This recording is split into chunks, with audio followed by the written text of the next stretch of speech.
Conference جو ہے وہ اسی ایک کانفرنس کا یوں سمجھے کہ جب لوگوں نے بہت پسند کیا جو بابا گرو نانک کے ادھر گردوارے میں ہوئی،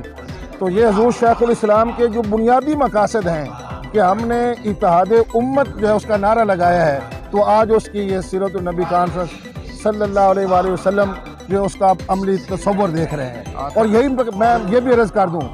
یہ پچھلا ماہ گزرا میلاد النبی صلی اللہ علیہ وسلم سے، ہم نے پورے پاکستان میں جشن عید میلاد النبی صلی اللہ علیہ وآلہ وسلم کے محافل کی، بڑے بڑے پروگرام ہوئے، بڑے جلوس ہوئے، تو اس میں ذی آقا علیہ السلام کی جو آمد ہوئی،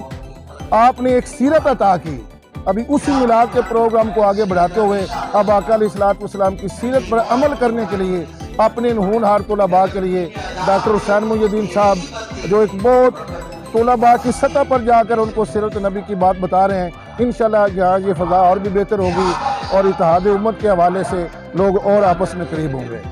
ناظرین، یہ تحریک منہاج القرآن کا ترہ امتیاز ہے، ان کی خصوصیت ہے کہ جہاں پر وہ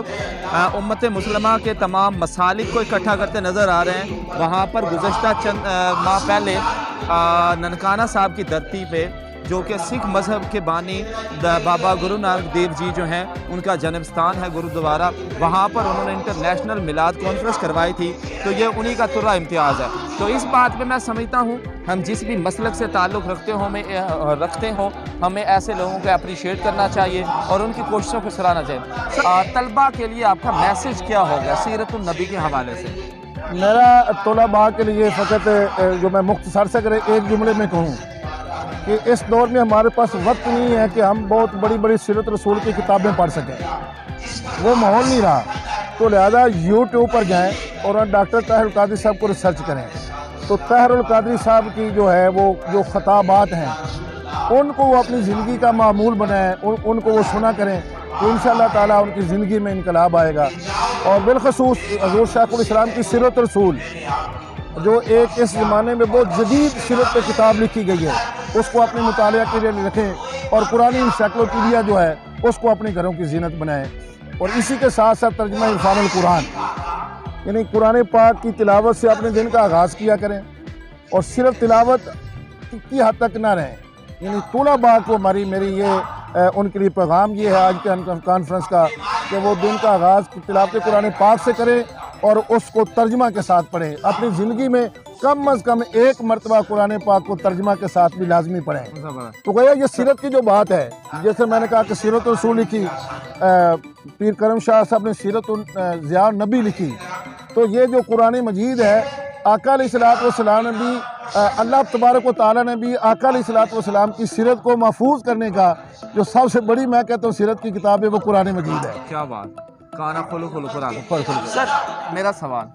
ایز اے انسٹیٹیوٹ گیریزن کا کردار معاشرے کے لیے کیسا دیکھتے ہیں؟ آپ دیکھیں کہ گلی محلے میں سکولوں کی ایک بھرمار ہے،